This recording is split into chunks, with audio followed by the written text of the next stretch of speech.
Atom മോഡൽസിനെ കുറിച്ചാണ് പഠിക്കാൻ പോകുന്നത്. അതിനു മുമ്പ് നമുക്ക് മോൾ കോൺസെപ്റ്റ് പഠിക്കാനുണ്ട്. ദെൻ നമ്മൾ ആറ്റം മോഡൽസിനെ കുറിച്ച് പഠിക്കാം. നമ്മൾ പഠിച്ചു ആറ്റം മോഡൽസ് പഠിക്കണം. അപ്പൊ ആറ്റം മോഡൽസിലേക്ക് വരുമ്പോൾ നമ്മൾ പഠിച്ചിരുന്നു അല്ലെ, നമ്മുടെ സബ് അറ്റോമിക് പാർട്ടിക്കിൾസിനെ കുറിച്ച് പഠിച്ചു. അപ്പൊ ഞാൻ പറഞ്ഞു ആദ്യത്തെ ആറ്റം മോഡൽ ഉണ്ടാക്കിയത് നമ്മുടെ ഈ അറ്റോമിക് തിയറിയുടെ father of modern atomic theory എന്നൊക്കെ നമ്മൾ പറഞ്ഞു പഠിക്കുന്നത് ഡാൽട്ടനെയാണ് അല്ലെ. അപ്പൊ ജോൺ ഡാൽട്ടന് ആണ് ആദ്യം അറ്റോമിക് തിയറി ഉണ്ടാക്കുന്നത്. ആൻഡ് ജോൺ ഡാൽട്ടൺ പറഞ്ഞു ആറ്റം എന്ന് പറയുന്നതാണ് ഒരാളുടെ ഏറ്റവും സ്മോളസ്റ്റ് പാർട്ടിക്കിളിനെ നമ്മൾ ആറ്റം എന്ന് വിളിക്കുന്നു. ആൻഡ് ആറ്റം എന്ന് പറയുന്നത് ഇൻഡിവിസിബിൾ ആണ് എന്ന് ഡാൽട്ടൺ പറഞ്ഞു. അപ്പൊ ഡാൽട്ടന്റെ അറ്റോമിക് തിയറിയുടെ ഏറ്റവും വലിയ അല്ലെങ്കിൽ ഏറ്റവും ഇമ്പോർട്ടന്റ് പോസ്റ്റുലേറ്റ് എന്തായിരുന്നു എന്ന് പറഞ്ഞാൽ Dalton said that atom is the smallest particle. അത് വെച്ചിട്ടാണ് നമ്മൾ everything matter is made up of atom. Atom is the smallest particle and atom is indivisible എന്ന് ഡാൽട്ടൺ പറഞ്ഞു. ആറ്റം ആണ് smallest particle, atom is indivisible. അത് correct ആണോ? അല്ല, അത് തെറ്റാണ്.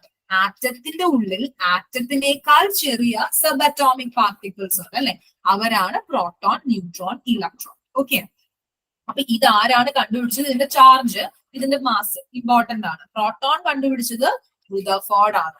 ഏർണസ്റ്റ് റുദർഫോർഡ് ആണ് പ്രോട്ടോൺ കണ്ടുപിടിച്ചത്. റുദർഫോർഡ് തന്നെയാണ് എന്ത് കണ്ടുപിടിച്ചത്? ന്യൂക്ലിയസും കണ്ടുപിടിച്ചത്. അപ്പൊ റുദർഫോർഡ് ആണ് പ്രോട്ടോൺ കണ്ടുപിടിച്ചത്. ശരിക്കും റുദർഫോർഡ് എന്നല്ല റദർഫോർഡ് എന്നൊക്കെയാണ് പ്രൊനൗൺസിയേഷൻ. ഞാൻ റുദർഫോർഡ് എന്ന് പറയുന്നതാണ്, സ്കൂളിലൂടെ അങ്ങനെ പഠിച്ചിരിക്കുന്നത്. ശരിക്കും പ്രൊനൗൺസിയേഷൻ എന്ന് പറഞ്ഞാൽ റദർഫോർഡ് എന്നൊക്കെയാണ്. അപ്പൊ ആദ്യമൊക്കെ ചിലപ്പോൾ ഞാൻ റദർഫോർഡ് എന്നൊക്കെ ചിലപ്പോൾ പ്രൊനൗൺസ് ചെയ്ത് പിന്നെ ലാസ്റ്റ് വീണ്ടും റുദർഫോർഡ് ആവും. അതുകൊണ്ടാണ് ഞാൻ നിങ്ങൾക്ക് കറക്റ്റ് പ്രൊനൗൺസിയേഷൻ പറഞ്ഞത് റദർഫോർഡ് എന്നൊക്കെയാണ് പറയേണ്ടത് കേട്ടോ. അപ്പം പ്രോട്ടോൺസ് കണ്ടുപിടിച്ചത് റുദർഫോർഡ് ആണ്. എന്താണ്? ന്യൂക്ലിയസും കണ്ടുപിടിച്ചത് റുദർഫോർഡ് ആണ്. ഇനി അതിന്റെ ചാർജ്, പ്രോട്ടോൺസിനും ഇലക്ട്രോൺസിന്റെയും ചാർജ്, പ്രോട്ടോൺ പോസിറ്റീവ്ലി ചാർജ് ആണ്. ചാർജിന്റെ വാല്യൂ 1.6 × 10⁻⁹ ആണ്. ഓർത്ത് വെക്കണം, 1.6 × 10⁻⁹ കൂളുംബ് ആണ്. മാസ് എന്ന് പറയുന്നത് 1.67 × 10⁻27 kilograms ആണ്. ന്യൂട്രോൺസിന്റെ ചാർജ് ഇല്ല. ന്യൂട്രോൺസ് കണ്ടുപിടിച്ചത് ജെയിംസ് ചാഡ്വിക് ആണ്. ന്യൂട്രോൺസിന്റെ മാസ് എന്ന് പറയുന്നത് 1.67 × 10⁻27 ആണ്. സി, ആറ്റത്തിന്റെ അകത്തിരിക്കുന്ന ന്യൂക്ലിയസിന്റെ ഉള്ളിലിരിക്കുന്ന ആളുകളാണ് പ്രോട്ടോണും ന്യൂട്രോണും. ഇവരെ ഒന്നിച്ച് നമ്മൾ എന്ത് വിളിക്കും? പ്രോട്ടോണിനെയും ന്യൂട്രോണിനെയും ചേർത്ത് നമ്മൾ എന്ത് വിളിക്കും? ഇത് രണ്ടുപേരും കൂടി കൂട്ടി നമ്മളൊരു പേര് വിളിക്കുമല്ലോ. എന്തായിരുന്നു അത്? എന്തായിരുന്നു? ന്യൂക്ലിയോൺ. മാസ് നമ്പർ എന്ന് വിളിക്കണമെങ്കിൽ ഇവരുടെ എണ്ണം, number of protons plus number of neutrons ആണെങ്കിൽ ഇറ്റ് ഇസ് മാസ് നമ്പർ. പ്രോട്ടോണിനെയും ന്യൂട്രോണിനെയും ചേർത്ത് വിളിക്കുന്നത് ന്യൂക്ലിയോൺ എന്നാണ്. ന്യൂക്ലിയസിന്റെ അകത്തിരിക്കുന്നവർ ന്യൂക്ലിയോൺ. ഇനി ഇലക്ട്രോൺ കണ്ടുപിടിച്ച ജിന തോംസൺ ആണ്. ഇലക്ട്രോണിന്റെ ചാർജ് എത്രയാണ്? പ്രോട്ടോണിന്റെ സെയിം ചാർജ് തന്നെ, പക്ഷെ നെഗറ്റീവ് ആണ്. -1.6 × 10⁻⁻19 കൂളുംബ് ആണ്. മാസ് നോക്കിക്കേ, 9.11 × 10⁻31 kilograms ആണ്. ഇനി ഇവിടെ നിങ്ങൾ തെറ്റിക്കാൻ പോകുന്ന ഒരു കാര്യം ഞാൻ പറഞ്ഞുതരാം. അതായത് നമ്മളിങ്ങനെ ആലോചിക്കും, പ്രോട്ടോണിനും ന്യൂട്രോണിനും ഒരേ ചാർജ് ആണ് അല്ലെ. അപ്പൊ നമുക്കൊരു തോന്നൽ വരും, പ്രോട്ടോണിനും ഇലക്ട്രോണിനും ഒരേ ചാർജ് ആണ്, അപ്പൊ പ്രോട്ടോണിനും ഇലക്ട്രോണിനും ഒരേ മാസാണ് എന്നൊരു തോന്നൽ വരും. പക്ഷെ തെറ്റാണ്. ഒരേ മാസമുള്ളവരാരാണ്? ന്യൂക്ലിയോൺസ്. ന്യൂക്ലിയസിന്റെ അകത്തിരിക്കുന്നവർക്ക് ഒരേ മാസാണ്, രണ്ടുപേർക്ക് ഒരേ മാസാണ്. ഇലക്ട്രോണിന് ഇവരെക്കാൾ മാസ് കുറവാണ്. നോക്കിയേ, 10⁻⁻31 ആണ് വരുന്നത്. അതൊന്ന് ഓർത്തിരിക്കുക കേട്ടോ. ഒരേ ചാർജ് ഉള്ളവർക്ക് ഒരേ മാസാണ് എന്ന് വിചാരിക്കും. അതേപോലെ ചിലർ വിചാരിക്കുന്ന വേറൊരു മണ്ടത്തരമാണ്, ന്യൂട്രോണിന് ചാർജ് ഇല്ലാത്തത് കൊണ്ട് ന്യൂട്രോണിന് മാസം ഇല്ല. അല്ല, ന്യൂട്രോണിന് മാസം, 3 പേർക്ക് മാസം ഉണ്ട്, ന്യൂട്രോണിന് ചാർജ് ഇല്ലാന്ന് ചോദിക്കും, ന്യൂട്രൽ ആണ്. ഈ ഒരു ടേബിൾ എന്ന് പറഞ്ഞാൽ വളരെ വളരെ വളരെ ഇമ്പോർട്ടന്റ് ആണ്. ഇതെല്ലാം ഒരു ക്വസ്റ്റൻ ആണ്. ഓക്കെ, ഈ 6 പോയിന്റും ഒരു ക്വസ്റ്റൻ ആണ്. ഈ 6 ബോക്സസും ക്വസ്റ്റൻ ആണ്. ഓക്കെ, ഇനി നമുക്ക് ആറ്റം മോഡൽസിലേക്ക് പോവാം. അപ്പൊ ആറ്റം മോഡൽസിലേക്ക് വരുമ്പോ ആദ്യത്തെ ആറ്റം മോഡൽ ഉണ്ടാക്കിയത് തോംസൺ ആണ്. ജെ തോംസന്റെ ആറ്റം മോഡലാണ്. അപ്പൊ തോംസന്റെ ആറ്റം മോഡലിനെ നമ്മൾ വിളിക്കും പ്ലം പുഡിംഗ് മോഡൽ അല്ലെങ്കിൽ വാട്ടർമെലൺ മോഡൽ എന്നൊക്കെ വിളിക്കും. അതെന്താന്ന് വെച്ചാൽ തോംസൺ പറഞ്ഞു ആറ്റം എന്ന് പറഞ്ഞാൽ വാട്ടർമെലൺ പോലെയാണ്. വാട്ടർമെലണിൽ എന്തുണ്ട്? നമ്മൾ കഴിക്കുന്ന ആ ഒരു എഡിബിൾ പാർട്ടില്ലേ, റെഡ് കളർ വാട്ടർമെലന്റെ ഫ്ലഷ് ഇല്ലേ, അപ്പൊ ആ ഒരു റെഡ് കളർ ഫ്ലഷ് പോലെയാണ് എന്ത്? നമ്മളുടെ പോസിറ്റീവ്ലി ചാർജ് എന്ന് പറയുന്ന ആ റെഡ് കളർ ഫ്ലഷ് പോലെയാണ്, നമ്മൾ കഴിക്കുന്ന വാട്ടർമെലന്റെ ഫ്ലഷ് പോലെയാണ്. അതുപോലെ ആ വാട്ടർമെലന്റെ ബ്ലാക്ക് കളർ സീഡ്സ് ഇല്ലേ, അതുപോലെയാണ് എന്തിരിക്കുന്നത്, ഇലക്ട്രോൺസ് നമ്മുടെ ആറ്റത്തിന്റെ ഉള്ളിൽ ഇങ്ങനെ എംബഡ് ചെയ്തിരിക്കുന്നത് എന്ന് നമ്മുടെ തോംസൺ പറഞ്ഞു. തോംസൺ അതിന് രണ്ട് രീതിയിൽ പറഞ്ഞു, വാട്ടർമെലൻ പോലെ അല്ലെങ്കിൽ പ്ലം പുഡിംഗ് പോലെ. ഈ പ്ലം പുഡിംഗ് എന്ന് പറഞ്ഞാൽ നമ്മൾ ഈ കേക്കൊക്കെ മേടിക്കുന്ന പോലെ തന്നെയാണ്. അതായത് നമ്മളുടെ ഇപ്പൊ ഈ സൈഡില് ഡയഗ്രാം പോലെ തന്നെ എന്താണ്, പോസിറ്റീവ്ലി ചാർജ്ഡ് ആയിട്ടുള്ള ആ ഒരു പുഡിങ്ങില് നെഗറ്റീവ്ലി ചാർജ്ഡ് ആയിട്ട് ഈ പ്ലം ഇരിക്കുന്ന പോലെ, പുഡിങ്ങിൽ ഇങ്ങനെ പ്ലം കിടക്കുന്നത് പോലെയാണ് ആറ്റം എന്ന് പറഞ്ഞിട്ട് തോംസൺ ഒരു ആറ്റം മോഡൽ ഉണ്ടാക്കി. അപ്പം എന്താണ് അത് പറയുന്നത്, ഒരു spherical cloud of positive charge ഉണ്ട്, അതിൽ എന്ത് ചെയ്തിരിക്കുകയാണ്, ഇലക്ട്രോൺസ് ഇങ്ങനെ എംബഡ് ചെയ്തിരിക്കുകയാണ്. പോസിറ്റീവ് ചാർജിൽ ഇലക്ട്രോൺസ് ഇങ്ങനെ എംബഡ് ചെയ്ത് വെച്ചിരിക്കുകയാണ്. അതാണ് തോംസന്റെ ആറ്റം മോഡൽ എന്ന് പറയുന്നത്. അപ്പൊ ഈ തോംസന്റെ പോസ്റ്റുലേറ്റ്സ് നോക്കിക്കേ, an atom consists of a positively charged sphere with electrons embedded in it. ഒരു പോസിറ്റീവ്ലി ചാർജ് ഉള്ള സ്ഫിയർ ആണ്, അതിനകത്ത് ഇങ്ങനെ ഇലക്ട്രോൺസ് ഇങ്ങനെ തറച്ചിരിക്കുകയാണ്.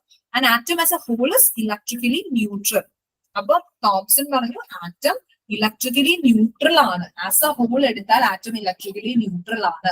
അതിന്റെ മീനിങ് എന്താണ്, അതായത് എത്ര പോസിറ്റീവ് ചാർജ് ഉണ്ടോ അത്ര തന്നെ നെഗറ്റീവ് ചാർജ് ഉണ്ട്. ഇപ്പൊ 10 പോസിറ്റീവ് ചാർജ് ഉണ്ടെങ്കിൽ 10 നെഗറ്റീവ് ചാർജ് ഉണ്ട്. സോ ദാറ്റ് എന്താണ്, അവിടെ ചാർജ് ഒന്നും വരുന്നില്ല, ഇറ്റ് ഇസ് ഇലക്ട്രിക്കലി ന്യൂട്രൽ. കാരണം പോസിറ്റീവ് ചാർജും നെഗറ്റീവ് ചാർജും എന്താണ്, ഈക്വൽ ഇൻ മാഗ്നിറ്റ്യൂഡ് ആണ്. ഓക്കെ, ഇനി ലിമിറ്റേഷൻ, തോംസന്റെ ആറ്റം മോഡലിലെ ലിമിറ്റേഷൻസ് എന്താണെന്ന് ചോദിച്ചു കഴിഞ്ഞാൽ, it fail to explain the stability of an atom. ഒരു ആറ്റത്തിന്റെ സ്റ്റെബിലിറ്റിനെ എക്സ്പ്ലെയിൻ ചെയ്യാൻ അത് ഫെയിൽ ആയിപ്പോയി. It fail to explain the stability of an atom because his model of atom fail to explain how a positive charge holds a negative charged electrons in an atom. അതായത് ആറ്റത്തിന്റെ സ്റ്റെബിലിറ്റിനെ explain ചെയ്യാനായിട്ട് പറ്റത്തില്ല. ആറ്റത്തിന്റെ സ്റ്റെബിലിറ്റിനെ ആദ്യമായിട്ട് explain ചെയ്യാൻ പറ്റിയത് ബോറിനാണ്. ബോറിന്റെ atom മോഡലിനാണ് Bohr can explain, like could explain the stability of atom. ബാക്കി ആർക്കും പറ്റിയിട്ടില്ല. അപ്പൊ തോംസൺ പറഞ്ഞ ഒരു പോസിറ്റീവ്ലി ചാർജ്ഡ് സ്ഫിയർ ഉണ്ട്, അതിനകത്ത് ഇലക്ട്രോൺസ് ഇങ്ങനെ എംബഡ് ചെയ്തിരിക്കുകയാണ്. പക്ഷെ എങ്ങനെയാണ് അവർ അങ്ങനെ സ്റ്റേബിൾ ആയിട്ട് ഇരിക്കുന്നത്, പ്ലം പുഡിംഗ് പോലെ അല്ലെങ്കിൽ വാട്ടർമെലൺ പോലെ എന്നൊക്കെയാണ് പറയാൻ പറ്റിയത്. സോ അതൊരു ബെറ്റർ എക്സ്പ്ലനേഷൻ അല്ല, അല്ലെ.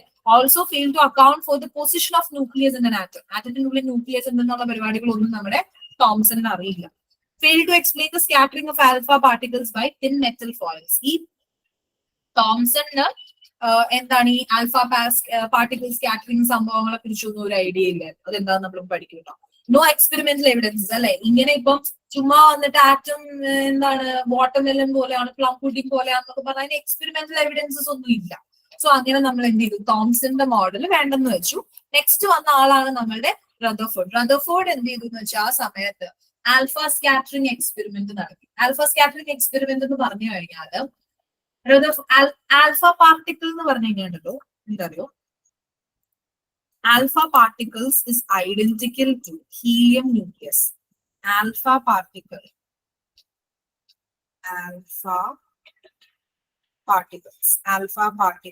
എന്ന് പറഞ്ഞു കഴിഞ്ഞാൽ ആൽഫ പാർട്ടിക്കിൾ എന്ന് പറഞ്ഞു കഴിഞ്ഞാൽ ഇറ്റ് ഇസ് ഹീലിയം ന്യൂക്ലിയസ് ആണ്. ഇറ്റ് ഇസ് ഹീലിയം ന്യൂക്ലിയസ് ആണ്. ഹീലിയം ന്യൂക്ലിയസ് എന്ന് പറഞ്ഞാൽ ഹീലിയം ഇസ് അറ്റോമിക് നമ്പർ 4. ഹീലിയത്തിന്റെ ന്യൂക്ലിയസ് എന്ന് പറഞ്ഞാൽ എന്താണ്, He.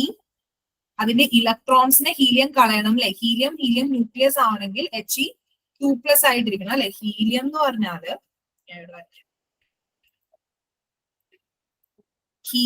പറഞ്ഞാല് നമുക്കറിയാം, അല്ല, ഹീലിയം എന്ന് പറഞ്ഞാൽ ഞാൻ 4 എഴുതിയില്ല. ഹീലിയം ഇസ് അറ്റോമിക് നമ്പർ 2 ആണ്, മാസ് നമ്പർ ആണ് 4.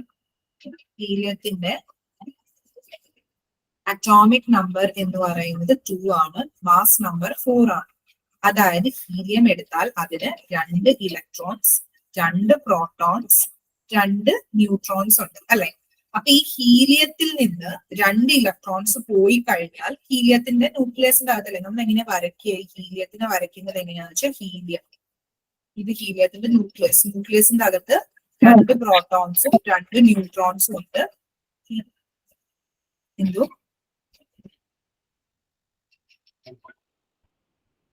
എന്തെങ്കിലും ഡൗട്ട് ചോദിക്കാൻ അൺമ്യൂട്ട് ചെയ്തതാണോ?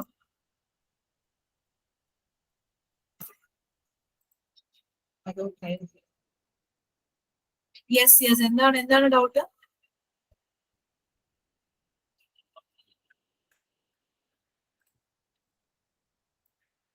ഓക്കെ, എന്താണ് പറ്റിയെന്ന് എനിക്ക് മനസ്സിലായില്ല. സി, ഹീലിയം നമ്മൾ വരയ്ക്കുകയാണെങ്കിൽ ഹീലിയത്തിന്റെ ന്യൂക്ലിയസ് ആണത്. ഇതിനകത്ത് 2 പ്രോട്ടോൺസും 2 ന്യൂട്രോൺസും ഉണ്ട്. ഇനി ഹീലിയത്തിന് ഒരു ഷെല്ലേക്ക് ഔട്ട് മോസ്റ്റ് ഷെൽ എടുക്കുകയാണെങ്കിൽ അതിനകത്ത് ഈ പുറമേ ഉള്ള ഷെല്ലിൽ എന്തുണ്ട്? 2 ഇലക്ട്രോൺസ് ഇരിക്കുന്നുണ്ട്. ഇതാണ് നമ്മുടെ ഹീലിയം ആറ്റം എന്ന് പറയുന്നത്. ഈ ഹീലിയം ആറ്റം 2 ഇലക്ട്രോൺസിനെ കളഞ്ഞു കഴിഞ്ഞാൽ നമുക്ക് ഹീലിയത്തിന്റെ ന്യൂക്ലിയസ് കിട്ടും. ഈ ഹീലിയം ന്യൂക്ലിയസിനെയാണ് നമ്മൾ എന്ത് വിളിക്കുന്നത്? ആൽഫ പാർട്ടിക്കിൾ എന്ന് വിളിക്കുന്നത്. ഓക്കെ, ഹീലിയം ന്യൂക്ലിയസിനെയാണ് നമ്മൾ എന്ത് വിളിക്കുന്നത്? Alpha particle. അപ്പൊ ആൽഫ പാർട്ടിക്കിൾ എന്ന് പറഞ്ഞാൽ എന്താണത്? He2+ ആണ്. 2 ഇലക്ട്രോൺ കളഞ്ഞ് വന്നിരിക്കുന്ന ഹീലിയത്തിനെയാണ് നമ്മൾ ആൽഫ പാർട്ടിക്കിൾ എന്ന് വിളിക്കുന്നത്. Alpha particle is identical to He2+. അപ്പൊ ഈ ആൽഫ പാർട്ടിക്കിൾസിന് നമ്മൾ എങ്ങനെയാണ് റദർഫോർഡിന്റെ എക്സ്പെരിമെന്റൽ സെറ്റപ്പ് എന്ന് ചോദിച്ചു കഴിഞ്ഞാൽ, ആൽഫ പാർട്ടിക്കിൾ എമിറ്റ് ചെയ്യുന്ന ഒരു സോഴ്സ് ഉണ്ട്. എന്തുണ്ട്? നമ്മളൊരു തിൻ ഗോൾഡിന്റെ ഫോയിൽ വെക്കും. എന്തുകൊണ്ടാണ് ഇവിടെ ഗോൾഡിന്റെ ഫോയിൽ വെച്ചത് എന്നും എക്സാമിന് ചോദിക്കും. കാരണം ഗോൾഡിനെയാണ് നമുക്ക് ഏറ്റവും തിന്നായിട്ട് വെക്കാൻ പറ്റുള്ളൂ. ഏറ്റവും മാലിയബിൾ ആയിട്ടുള്ള, മോസ്റ്റ് മാലിയബിൾ മെറ്റൽ എന്ന് പറയുന്നത് ഗോൾഡ് ആണ്. മാലിയബിൾ. ഓക്കെ, മാലിയബിലിറ്റി എന്താണെന്ന് ഞാൻ പറഞ്ഞുതരാം. മാലിയബിലിറ്റി എന്താണെന്ന് നിങ്ങൾക്ക് ഓർമ്മയുണ്ടോ? Malleable gold most malleable metal. Yes, malleable metal. നമുക്ക് അതിനെ എന്ത് ചെയ്യാൻ പറ്റും? Drawn into thin wires എന്ന് പറയുന്നത് ഡക്റ്റിലിറ്റി. മാലിയബിലിറ്റി എന്ന് പറഞ്ഞാൽ നമുക്ക് അതിനെ അടിച്ചു പരത്താനായിട്ട് പറ്റും. ലൈക് നല്ല ഷീറ്റ്സ് ആയിട്ട് എന്ത് ചെയ്യാൻ പറ്റും? അടിച്ചു പരത്താനായിട്ട് പറ്റും. That is known as malleability. Okay, malleability എന്ന് പറഞ്ഞു കഴിഞ്ഞാൽ it can be shaped into എന്താണ്? തിൻ ഷീറ്റ്സ് ആയിട്ട് നമുക്ക് എന്ത് ചെയ്യാൻ പറ്റും? ഹാമർ ചെയ്ത് തിൻ ഷീറ്റ്സ് ആയിട്ട് വെക്കാൻ പറ്റും. അപ്പൊ gold is the most malleable metal എന്ന് പറയുന്നത് ഗോൾഡ് ആണ്. അപ്പൊ ഗോൾഡിനെ നമുക്ക് എന്ത് ചെയ്യാം? അടിച്ചു പരത്തി ഏറ്റവും തിന്നായിട്ട് എടുക്കാനായിട്ട് പറ്റും. അപ്പൊ ഈ തിന്നായിട്ടുള്ള ഗോൾഡ് ഫോയിലിലൂടെ നമ്മൾ ഇങ്ങനെ ആൽഫ പാർട്ടിക്കിൾസിനെ കടത്തി വിട്ടുകൊണ്ടിരിക്കുകയാണ്.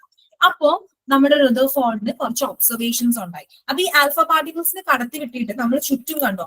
ചുറ്റും ഒരു സ്ക്രീൻ കൊടുത്തിട്ടുണ്ട്. ഈ സ്ക്രീനിനെ കണ്ടോ? Movable fluorescent screen coated with zinc sulphide. Zinc sulphide വെച്ച് കോട്ട് ചെയ്തിട്ടുള്ള ഈ സിങ്ക് സൾഫൈഡ് വെച്ച് കോട്ട് ചെയ്തിട്ടുള്ള ഒരു സ്ക്രീൻ നമ്മൾ കൊടുത്തിട്ടുണ്ട്. എന്തിനാണ് ഇതിന് സിങ്ക് സൾഫൈഡ് വെച്ച് കോട്ട് ചെയ്തിരിക്കുന്നത്? ജസ്റ്റ് സിങ്ക് സൾഫൈഡ് ആണ് ഇതിനൊരു ഫ്ലൂറസെൻസ് കൊടുക്കുക. അതായത് ഈ സ്ക്രീനിൽ എന്തെങ്കിലും വന്ന് തട്ടുന്നുണ്ടെങ്കിൽ ഇവിടെ ഇങ്ങനെ തിളങ്ങും. മനസ്സിലായോ?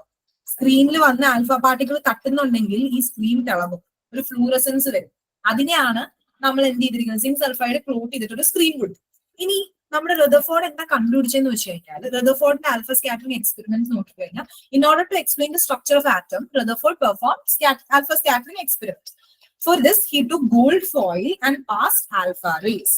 Alpha rays are actually positively charged rays consisting of helium nucleus. കണ്ടോ? He2+. ഹീലിയം ന്യൂക്ലിയസ് ആണ്. He2+ ആണ് വരുന്നത്. To notice the scattering of rays, he fitted movable screen made of fluorescent material. ഈ fluorescent material എന്താണ്? Zinc sulphide ആണ് coat ചെയ്തിരിക്കുന്നത്. Okay, ഇനി നമുക്ക് നോക്കാം. കണ്ടോ? ഒബ്സർവേഷൻസ് നോക്കിക്കഴിഞ്ഞാല് റദർഫോർഡ് നോക്കുന്ന സമയത്ത് മോസ്റ്റ്ലി ഒരുപാട് ആൽഫ പാർട്ടിക്കിളിന്റെ റേസ് സ്ട്രേറ്റ് ആയിട്ട് പോയി. Okay, some rays passed straight, നേരെ പോയി. ചിലത് എന്ത് ചെയ്തു? ചെറിയ ആംഗിളിൽ ഡിഫ്ലക്ട് ചെയ്തു. ചിലത് ലാർജ് ആംഗിളിൽ ഡിഫ്ലക്ട് ചെയ്തു. ചിലത് തിരിച്ചു വന്നു, പോയിട്ട് തിരിച്ചു വന്നു, എന്തിലോ തട്ടി തിരിച്ചു വന്നു. അപ്പൊ ഈ 3 ഒബ്സർവേഷൻസ് ആൾക്ക് കിട്ടി. ചിലത് നേരെ പോയി, ചിലത് ചെറിയ ഡിഫ്ലക്ഷനിൽ പോയി, അല്ലെ ചെറുതായിട്ട് വളഞ്ഞു പോയി, ചിലത് തിരിച്ച് വീണ്ടും ബാക്ക് എന്ത് വന്നു? തിരിച്ച് റീബൗണ്ട് ബാക്ക് ചെയ്തു. അപ്പൊ അതിൽ നിന്ന് റദർഫോർഡ് എന്ത് ചെയ്തു? കുറച്ച് കൺക്ലൂഷൻസ് ഉണ്ടാക്കി. അതായത് ആറ്റത്തിന്റെ most of the space empty ആണ്. ഒരുപാട് ആൽഫ പാർട്ടിക്കിൾസ് നേരെ പോയി എന്നതിന്റെ മീനിങ് എന്താണ്? ഒന്നുമില്ല, ഇടയിൽ എന്താണ്? ആറ്റത്തിൽ ഒന്നും തട്ടി നിൽക്കാനൊന്നും ഇല്ല. Majority of the space in atom is empty. ആറ്റത്തിന്റെ most of the space empty ആണ് എന്നുള്ളതാണ് ആദ്യത്തെ കൺക്ലൂഷൻ ഉണ്ടാക്കിയത്. ആൻഡ് നമ്മുടെ റദർഫോർഡിന് മനസ്സിലായി ആറ്റത്തിന്റെ നടുവിൽ എന്തോ ഒരു സാധനം ഉണ്ട്. അപ്പം there is something in the center of atom called nucleus. അപ്പം റദർഫോർഡ് ആണ് ആറ്റത്തിന്റെ നടുക്ക് എന്തോ ഒരു സാധനം ഉണ്ട്, അതിന് ന്യൂക്ലിയസ് എന്ന് ആദ്യമായിട്ട് വിളിച്ചത് റദർഫോർഡ് ആണ്. റദർഫോർഡിന് എന്തുകൊണ്ട് അത് മനസ്സിലായി, ന്യൂക്ലിയസ് ഉണ്ടെന്ന് മനസ്സിലായതിന്റെ റീസൺ എന്താ, കുറച്ച് ആൽഫ പാർട്ടിക്കിൾ എന്തിലോ തട്ടിയിട്ടാണ് ഡിഫ്ലക്ട് ചെയ്തത് അല്ലെ. ഒരുപാടെണ്ണം നേരെ സെയിം സ്ട്രേറ്റ് ലൈനിൽ പോയി, ചിലത് ചെറിയ ഡിഫ്ലക്ഷനിൽ തട്ടി, എന്തിലോ തട്ടി, ചിലത് തട്ടിയിട്ട് തിരിച്ചു വന്നു. അതുകൊണ്ടാണ് റദർഫോർഡിന് മനസ്സിലായത് എന്ത്, നടുവിൽ എന്തോ ഉണ്ട്. ഇനി ഈ ന്യൂക്ലിയസ് പോസിറ്റീവ്ലി ചാർജ്ഡ് ആണ് എന്ന് ആൾക്ക് മനസ്സിലാവാനുള്ള റീസൺ, ഞാൻ ഓരോ സ്റ്റേറ്റ്മെന്റിന്റെയും റീസൺ പറയണ എക്സാമിന് ചോദിക്കുന്നതുകൊണ്ടാണ് കേട്ടോ.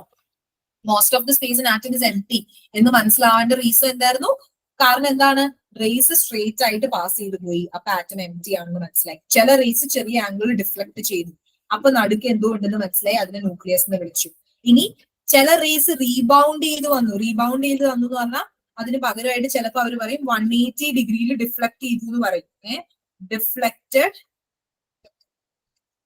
ഡിഫ്ലക്റ്റഡ് ബൈ 180 ഡിഗ്രീസ്, 180 ഡിഗ്രീസിൽ ഡിഫ്ലക്ട് ചെയ്തു പറയും കേട്ടോ. അപ്പൊ അതും ഓർത്തിരിക്കണം. റീബൗണ്ട് ചെയ്തു 180 ഡിഗ്രിയിൽ വന്ന് തിരിച്ചു വന്നു. അപ്പം അതിൽ നിന്നാണ് മനസ്സിലായത് ന്യൂക്ലിയസ് പോസിറ്റീവ്ലി ചാർജ്ഡ് ആണ്. സി, നമ്മുടെ ആൽഫ പാർട്ടിക്കിൾസ് എന്ന് പറഞ്ഞാൽ ഞാൻ പറഞ്ഞു ഹീലിയം ന്യൂക്ലിയസ് ആണ്, He2+ ആണ്. ഇത് പോസിറ്റീവ്ലി ചാർജ്ഡ് ആണ് അല്ലെ. അപ്പൊ നമ്മളുടെ ആറ്റത്തിന്റെ അകത്തുള്ള ന്യൂക്ലിയസിന്റെ ഉള്ളില് ഇമാജിൻ ന്യൂക്ലിയസ് നെഗറ്റീവ്ലി ചാർജ്ഡ് ആയിരുന്നു എന്ന് വിചാരിക്കും. പോകുന്ന ആൽഫ പാർട്ടിക്കിൾ തട്ടിയിട്ട് തിരിച്ചു വരുമോ, പോസിറ്റീവ് നെഗറ്റീവ്ലി ചാർജ്ഡ് ആണെങ്കിൽ ഇല്ല. പോസിറ്റീവ് ചാർജ് ഉള്ള ഇവൻ അവിടെ പോകുമ്പോൾ ഇവിടെ ഇരിക്കുന്ന ആള് നെഗറ്റീവ് ചാർജ് ആണെങ്കിൽ ഇവര് തമ്മിൽ എന്താ ചെയ്യുള്ളൂ, അട്രാക്ട് ചെയ്യുള്ളൂ. പോയ ആള് പിന്നെ നമുക്ക് എന്താണ് തിരിച്ചു കിട്ടത്തേ ഇല്ലായിരുന്നു, ഇവര് അട്രാക്റ്റഡ് ആയിട്ട് ഇരുന്നേനെ. പക്ഷേ ആൽഫ പാർട്ടിക്കിൾ അവിടെ പോയി എന്തോ സാധനത്തിൽ തട്ടി തിരിച്ചു വരണമെങ്കിൽ ഇവരുടെ ചാർജ് സെയിം ആണ് എന്ന് റുദർഫോർഡിന് മനസ്സിലായോ. ആൽഫ പാർട്ടിക്കിളിന്റെ ചാർജ് പോസിറ്റീവ്ലി ചാർജ്ഡ് ആണ്, ന്യൂക്ലിയസിനും അപ്പൊ എന്ത് ചാർജ് വേണം, പോസിറ്റീവ് ചാർജ് വേണം. അതുകൊണ്ടാണ് same charges like charges ripple, അതുകൊണ്ടാണ് അത് തിരിച്ചു വന്നത്. മനസ്സിലായോ. അപ്പൊ 3 ഒബ്സർവേഷൻ കിട്ടി, അത് വെച്ച് നമ്മുടെ റുദർഫോർഡ് 3 കൺക്ലൂഷൻ ഉണ്ടാക്കി. അതുകൊണ്ടാണ് നമ്മൾ പറയുന്നത് നമ്മുടെ റുദർഫോർഡ് ആണ് എന്ത് കണ്ടുപിടിച്ചത്, ന്യൂക്ലിയസ് കണ്ടുപിടിച്ചത്. റുദർഫോർഡ് ആണ് പ്രോട്ടോൺസ് കണ്ടുപിടിച്ചത്. ഓക്കെ, അപ്പം അതാണ് റുദർഫോർഡിന്റെ ഇത്. അപ്പൊ ഈ ആൽഫ സ്കാറ്ററിംഗ് എക്സ്പെരിമെന്റ് കണ്ടക്ട് ചെയ്തിട്ട് നമ്മുടെ റുദർഫോർഡ് ചേട്ടൻ ഒരു ആറ്റം മോഡൽ ഉണ്ടാക്കി, അതാണ് റുദർഫോർഡ്സ് ആറ്റം മോഡൽ. അപ്പൊ റുദർഫോർഡിന്റെ ആറ്റം മോഡലിൽ റുദർഫോർഡ് പറഞ്ഞു ആറ്റം എന്താണ്, ഇലക്ട്രിക്കലി ന്യൂട്രൽ ആണ്. Atom is electrically neutral. Okay, തോംസണും പറഞ്ഞിരുന്നു അത് ആറ്റം ന്യൂട്രൽ ആണ്. ഇനി തോംസൺ പറയാത്തൊരു കാര്യം, തോംസൺ എക്സ്പ്ലെയിൻ ചെയ്യാൻ പറ്റാത്ത കാര്യം റുദർഫോർഡ് പറഞ്ഞു. ആറ്റത്തിന്റെ നടുവിൽ ന്യൂക്ലിയസ് ഉണ്ട്, അതിനകത്ത് പ്രോട്ടോണും ന്യൂട്രോണും ഉണ്ട്. ആറ്റത്തിന്റെ നടുവിൽ പോസിറ്റീവ്ലി ചാർജ് ഉള്ള ന്യൂക്ലിയസ് ഉണ്ട് എന്ന് പറഞ്ഞു.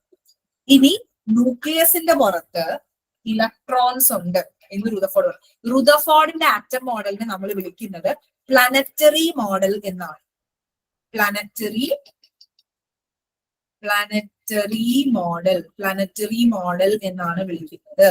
പ്ലാനറ്ററി മോഡൽ എന്ന് വിളിക്കുന്നത് എന്തുകൊണ്ടാണ് എന്ന് വെച്ചാൽ റുദർഫോർഡ് പറഞ്ഞു ആറ്റത്തിന്റെ ന്യൂക്ലിയസിന്റെ പുറത്ത് സർക്കുലർ ആയിട്ടുള്ള ഓർബിറ്റിൽ ഇലക്ട്രോണുകൾ ഇങ്ങനെ കിടന്ന് കറങ്ങുന്നുണ്ട്.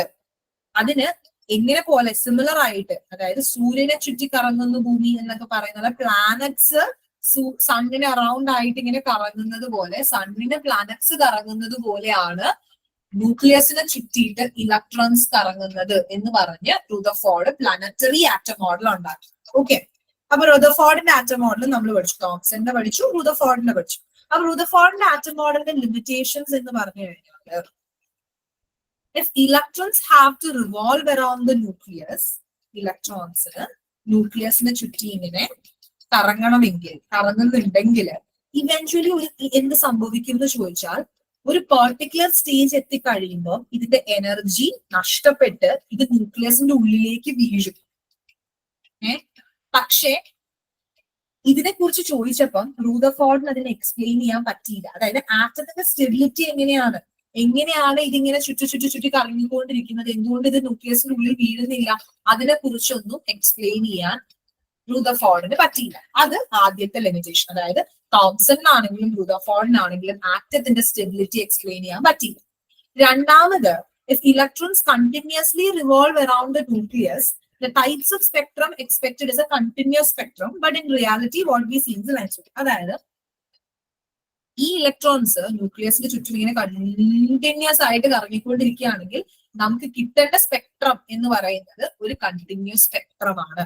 പക്ഷെ നമുക്ക് കണ്ടിന്യൂസ് സ്പെക്ട്രം അല്ല കിട്ടുന്നത്, ലൈൻ സ്പെക്ട്രം ആണ്. ഇടയിൽ കുറെ സാധനങ്ങളൊന്നും വരുന്നില്ല. ഒരു ഡിസ്ക്രീറ്റ് സ്പെക്ട്രം ആണ് നമുക്ക് കിട്ടുന്നത്. സ്പെക്ട്രം എന്ന് പറഞ്ഞു കഴിഞ്ഞാൽ എന്താ പറയാ, നമ്മൾ ഈ ഓക്കെ അതൊക്കെ കുറെ എക്സ്പ്ലെയിൻ ചെയ്തിട്ട് അത് നിങ്ങൾ അതിനെ കുറിച്ചൊന്നും കൺസേൺഡ് ആവണ്ട.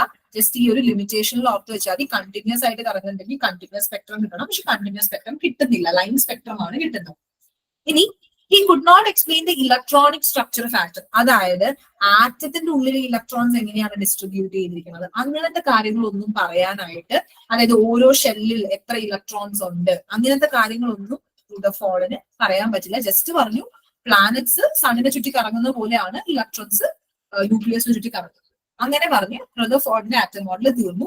ദെൻ ഈ ആറ്റം മോഡലിനെ ഒക്കെ മാറ്റിക്കൊണ്ട് ആര് വന്നു? ഈ റുദർഫോർഡിന്റെ ലിമിറ്റേഷൻസ് ഒക്കെ മാറ്റിക്കൊണ്ട് ആര് വന്നു? നമ്മുടെ ബോർ ആറ്റം മോഡൽ വന്നു.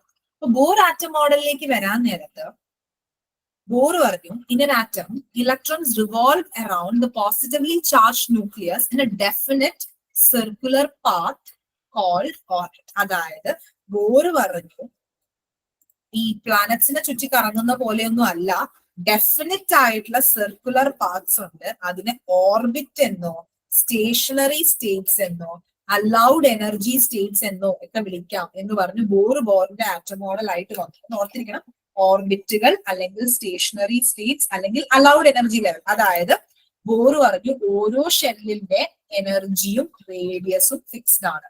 ഓരോ ഷെല്ലിന്റെയും എനർജിയും റേഡിയസും ഫിക്സ്ഡ് ആണ്.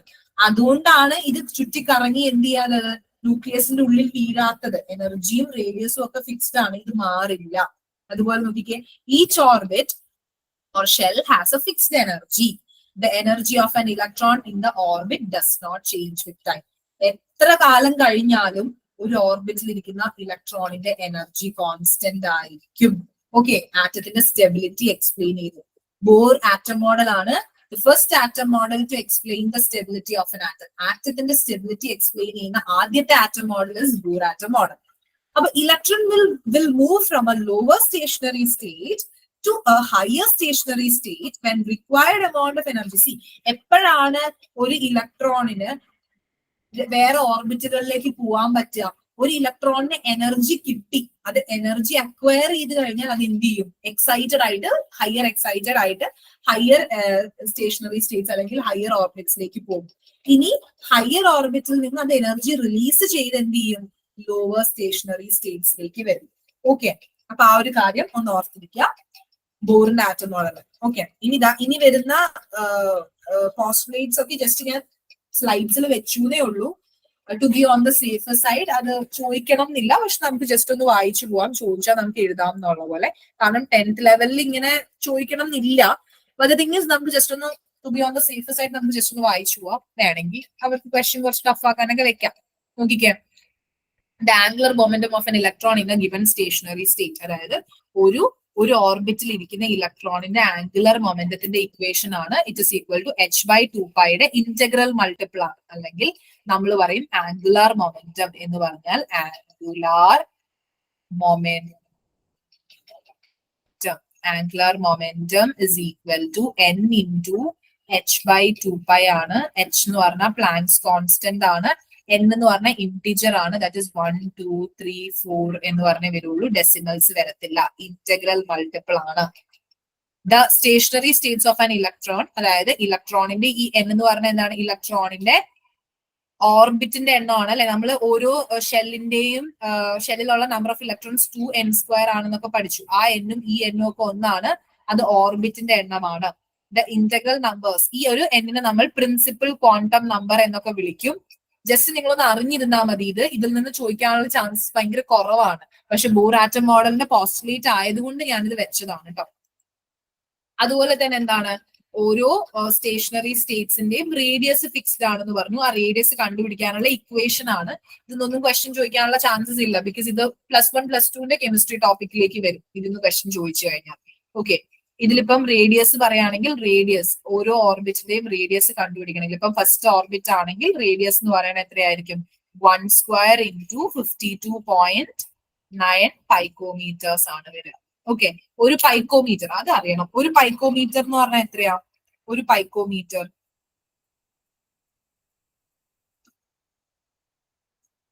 പൈക്കോമീറ്റർ എന്ന് പറഞ്ഞാൽ 10 to the power -12 ആണ്. യെസ്, 10 raised to -12 ആണ് കേട്ടോ പൈക്കോമീറ്റർ എന്ന് പറഞ്ഞാൽ. ഒരു പൈക്കോമീറ്റർ എന്ന് പറഞ്ഞാൽ 10 to the power -1 ആണ്. അത് ജസ്റ്റ് ഓർത്തിരിക്കുക. 1 picometre is equal to 10 raised to -12 meters. അതുപോലെ തന്നെ ഒരു കാര്യം ഇവിടെ ഓർത്ത് വെക്കാനുള്ളത്, ആറ്റത്തിന്റെ ന്യൂക്ലിയസിന്റെ സൈസ് എന്ന് പറയുന്നത്, size of nucleus of an atom, size of nucleus of an atom എന്ന് പറയുന്നത് 10 raised to -15 മീറ്റർ ആണ്. 10 raised to -15 നമ്മൾ ഒരു ഫെർമി എന്ന് പറയും കേട്ടോ. 10 raised to -15 നമ്മൾ ഇവിടെ എഴുതാം. അത് ഒരു തവണ എക്സാമിന് ചോദിച്ചിട്ടുണ്ട്. Size of nucleus of an atom is equal to 10 raised to -15 meter ആണ്. 10 raised to -15 meter ആണ്. 10 raised to -15 എന്ന് പറഞ്ഞു കഴിഞ്ഞാൽ നമ്മൾ അതിനെ ഒരു ഫെർമി മീറ്റർ എന്നൊക്കെ പറയേ. ഒരു ഫെർമി മീറ്റർ, ഫെർമി ആണ്. എഫ് എന്ന് പറഞ്ഞാൽ F is equal to fermi. Fermi ആണ് ഇത്. 10 raised to -15 എന്ന് പറഞ്ഞാൽ ഒരു ഫെർമി മീറ്റർ ആണ്. അത് ഓർത്ത് വെക്കുക, ഒരു തവണ എക്സാമിന് ചോദിച്ചിട്ടുള്ള പ്രശ്നമാണ്.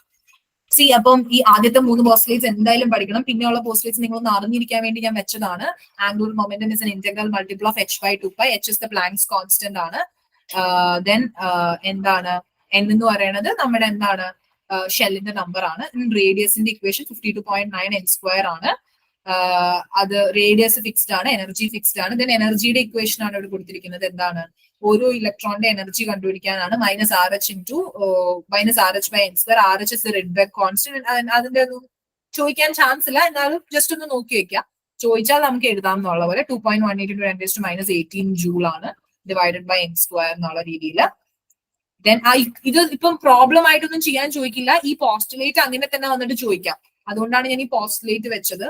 അപ്പൊ ഈ നിങ്ങളിപ്പം അയ്യോ ഇത് പ്രോബ്ലം വന്നാൽ എങ്ങനെ ഒരു പ്രോബ്ലം ചോദിക്കണമെങ്കിൽ 10 ലൈക് +1 +2 കെമിസ്ട്രി ഇൻക്ലൂഡഡ് ആണെങ്കിൽ പ്രോബ്ലം ചോദിച്ചേനെ. പക്ഷെ സിലബസിൽ സ്പെഷ്യൽ ആയിട്ട് മെൻഷൻ ചെയ്തിട്ടുണ്ട് up to 10th level chemistry. So ഇതിൽ നിന്നൊന്നും പ്രോബ്ലം ചോദിക്കാനുള്ള ഇതില്ല. ഓക്കെ, റൈറ്റ് ഇല്ല. ഇനി ഇവിടെ നമ്മൾ മനസ്സിലാക്കേണ്ട ഒരു കാര്യം, ബോറിന്റെ ആറ്റം മോഡൽ എന്ന് പറഞ്ഞാൽ ഹൈഡ്രജൻ ലൈക്ക് അല്ലെങ്കിൽ ഹൈഡ്രജനെ പോലെ ഒരു ഇലക്ട്രോൺ ഉള്ള ആറ്റംസിന് 1 ഇലക്ട്രോൺ സിസ്റ്റത്തിനാണ് ആപ്ലിക്കബിൾ ആയിട്ടുള്ളത്. ബോറിന്റെ ആറ്റം മോഡൽ എടുത്താൽ സിംഗിൾ ഇലക്ട്രോൺ സിസ്റ്റംസിനാണ് ആപ്ലിക്കബിൾ. അപ്പൊ Bohr's theory can also be applied to ions containing only 1 electrons.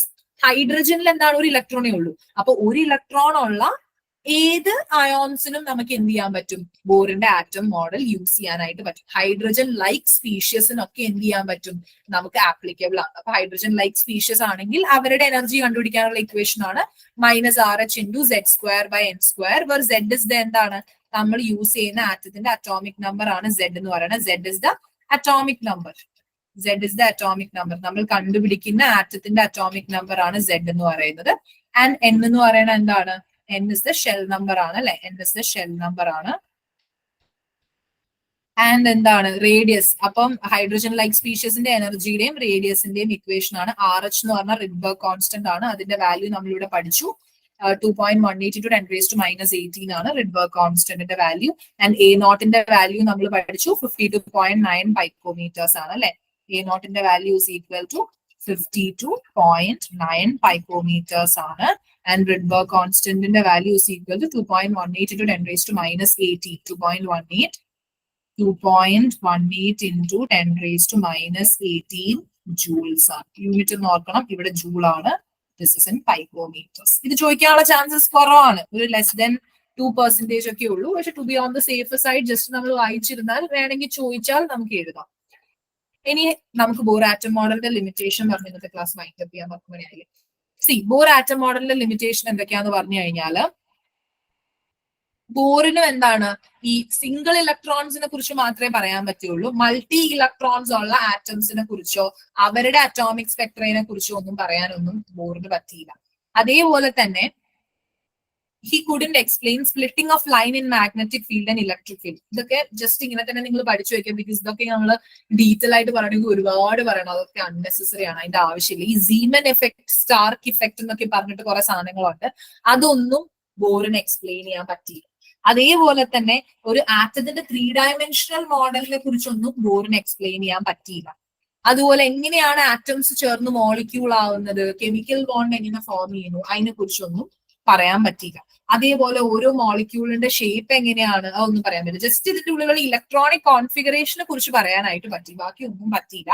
അതേപോലെ തന്നെ ബോറിന് എന്താണ് ഡ്യുവൽ നേച്ചർ ഓഫ് മാറ്ററും അതേപോലെ ഹേസൻസ്ബർഗ് അൺസർട്ടനിറ്റി പ്രിൻസിപ്പിൾ ഒന്നും പറയാൻ പറ്റില്ല. അതായത് 2 കാര്യങ്ങളുണ്ട്, dual nature of matter and Heisenberg uncertainty principle. ഇതൊക്കെ എഗൻസ്റ്റ് ആയിരുന്നു, ഇതൊക്കെ വയലേറ്റ് ചെയ്യുന്നുണ്ടായിരുന്നു ബോറിന്റെ ആറ്റം മോഡൽ. ഇതൊക്കെ എന്താണ് ബോർ ആറ്റം മോഡലിന്റെ ലിമിറ്റേഷൻ ആണ്. നമുക്കൊന്ന് സമ്മറൈസ് ചെയ്യാനാണെങ്കിൽ ടേബിളിലുള്ളതാണ് നിങ്ങൾക്ക് മെയിൻലി പഠിക്കേണ്ടത്. എന്താണ് തോംസന്റെ ആറ്റം മോഡലിന്റെ പേരെന്താണ്? പ്ലം പുഡിംഗ് മോഡൽ അല്ലെങ്കിൽ വാട്ടർമെലൺ മോഡൽ എന്നാണ്. റദർഫോർഡിന്റെ atom model is nuclear model or planetary model എന്നാണ്. ബോറിന്റെ ആറ്റം മോഡൽ എങ്ങനെയാണ്? First atom model that explain stability of atom. ഇവർക്ക് രണ്ടുപേർക്കും സ്റ്റെബിലിറ്റി എക്സ്പ്ലെയിൻ ചെയ്യാൻ പറ്റിയില്ല, ബോറിനാണ് ആദ്യമായിട്ട് പറ്റിയത്. ദെൻ ഫീച്ചേഴ്സ് പറയുകയാണെങ്കിൽ നമ്മൾ പഠിച്ചു അല്ലെ, എന്താണ് തോംസൺ ആണെങ്കിൽ പോസിറ്റീവ്ലി ചാർജ് സ്ഫിയറിൽ ഇലക്ട്രോൺസ് എംബഡ് ചെയ്ത് വെച്ചിരിക്കുകയാണ്, യൂണിഫോംലി ഡിസ്ട്രിബ്യൂട്ട് ചെയ്തിരിക്കുകയാണ് മാസ് ഓഫ് ആറ്റം എന്ന് പറഞ്ഞു. റദർഫോർഡ് വന്നപ്പോഴത്തേക്കും എന്ത് പറഞ്ഞു? സർക്കുലർ ഓർബിറ്റ്സിലാണ് ഇരിക്കുന്നത്. എന്താണ് പ്ലാനറ്റ് പോലെയാണ് അല്ലെ. Atom consist of A positively charge nucleus at the centre where most of the mass of the atom is concentrated. The electrons revolve around the nucleus in circular orbits. Bohr വന്നപ്പോ പറഞ്ഞു ആറ്റത്തിന് എന്താണ് ഒരു small positively charge nucleus ഉണ്ട് സെന്ററിൽ, അതിനെ ചുറ്റി electrons circular പാത്സിൽ കറങ്ങുന്നുണ്ട്. ആ പാത്സിനെ discrete orbits അല്ലെങ്കിൽ ഫിക്സ്ഡ് എനർജി ലെവൽസ് അല്ലെങ്കിൽ സ്റ്റേഷനറി സ്റ്റേറ്റ്സ് എന്നൊക്കെ വിളിച്ചു. അപ്പൊ എന്താണ് ഡിസ്ക്രീറ്റ് ഓർബിറ്റ്സ് എന്ന് പറഞ്ഞാൽ? അതിന്റെ എനർജിയും റേഡിയസും ഫിക്സ്ഡ് ആണ്. ഇത്രയും കാര്യങ്ങളാണ് മെയിൻ ആയിട്ട് നിങ്ങൾ പഠിക്കേണ്ടത്. പോസ്റ്റുലേറ്റ്സ് നമ്മൾ to be on the safer side ഇരിക്കാൻ വേണ്ടി പഠിച്ചതാണ്. ഓക്കെ, അപ്പൊ ഇത്രയും കാര്യങ്ങളാണ് ആറ്റം മോഡലിൽ വന്ന്. കുറച്ച് ഈ ക്വസ്റ്റ്യനും കൂടി ചെയ്തിട്ട് നമുക്ക് ഇന്നത്തെ ക്ലാസ് വൈൻഡപ്പ് ചെയ്യാം. സോ ദാറ്റ് നമുക്ക് നെക്സ്റ്റ് ക്ലാസ്സിൽ വേറെ ടോപ്പിക് പഠിക്കാം. Rutherford's alpha scattering experiment resulted in the discovery of, പറയും എന്താണ്? It resulted in the discovery of nucleus. Yes, nucleus in the discovery ki karanamai. Option D is the correct answer. Which among the following is true for alpha particles?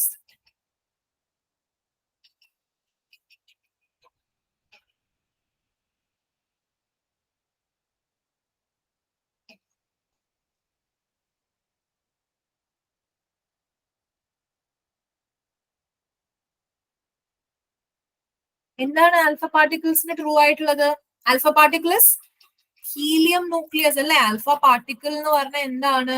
Alpha particle is helium nucleus. It is ഹീലിയത്തിന്റെ nucleus ആണ്. He2+ ആണ്. അപ്പം helium is atomic number 2, mass number 4 ആണ്. Helium nucleus എന്ന് പറഞ്ഞാൽ അതിനകത്ത് 2 പ്രോട്ടോണും 2 ന്യൂട്രോണും 0 ഇലക്ട്രോണും ആണ് ഉള്ളത്. ഏതാണ് option? 2 proton, 2 neutron. Option A is the correct answer. Okay. Alpha particle is identical to option. Is that the correct answer? Alpha particle is identical to D. Yes, D. Helium nucleus. Yes. Okay. അപ്പോൾ നമുക്ക് ഇന്നത്തെ class wind up ചെയ്യാം. ഐസോ electronic ആയിട്ടുള്ള കാര്യങ്ങളൊക്കെ നമുക്ക് നാളത്തെ class പഠിക്കാം. So ഇന്നത്തെ ക്ലാസ്സിൽ എന്തെങ്കിലും ഡൗട്ട്സ് ഉണ്ടെങ്കിൽ നിങ്ങൾക്ക് ചോദിക്കാം, അല്ലെങ്കിൽ നമുക്ക് ക്ലാസ് കഴിയാം, അല്ലെങ്കിൽ ക്ലാസ് വൈൻഡപ്പ് ചെയ്യാം. എന്തെങ്കിലും ഡൗട്ട് ഉണ്ടെങ്കിൽ ചോദിക്കാം. റുദർഫോർഡ് ടൈമിൽ atomic mass and atomic number invented ആണോ മാം? ചെക്ക് ചെയ്യേണ്ടി വരും, എനിക്കും അറിയില്ല. ആവാൻ ചാൻസ് ഇല്ല, ബിക്കോസ് ആളാണല്ലോ ആദ്യമായിട്ട് ന്യൂക്ലിയസ് ഒക്കെ കണ്ടുപിടിച്ചത്. റുദർഫോർഡ് ന്യൂക്ലിയസ് കണ്ടുപിടിച്ചതിന് ശേഷമാണ് ന്യൂട്രോൺസ് പ്രോട്ടോൺസ് ഒക്കെ കണ്ടുപിടിക്കുന്നത്. സോ മോസ്റ്റ്ലി അതൊന്നും ആവാൻ ചാൻസ് ഇല്ല. ആറ്റം മോഡൽസിലേക്ക് വന്നിട്ടാണെന്ന് തോന്നുന്നു പിന്നെ അറ്റോമിക് മാസ്. എനിക്ക് അതിന്റെ ആ ഒരു ക്രോണോളജിക്കൽ ഓർഡർ ഒന്നും അറിയില്ല, നിങ്ങളൊന്ന് ഗൂഗിൾ ചെയ്ത് നോക്കേണ്ടി വരും. വേറെ എന്തെങ്കിലും ഡൗട്ട് ഉണ്ടോ?